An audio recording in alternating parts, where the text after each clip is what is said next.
students, today I am going to teach you about some birds and insect name. Okay, so first I am going to teach you about some insects name. Okay, so let's start. Look at this. Butterfly. You know now?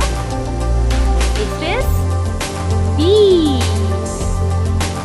And our next one is cockroach. Okay, students.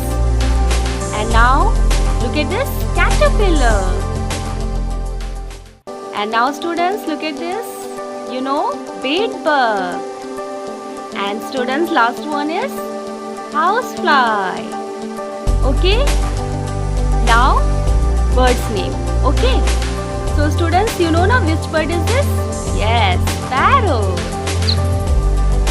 And now, next one is penguin. And now students, you know now swallow. And this one is what? Peacock. And students, last one is woodpecker. Okay? So you have to learn this insect and birds.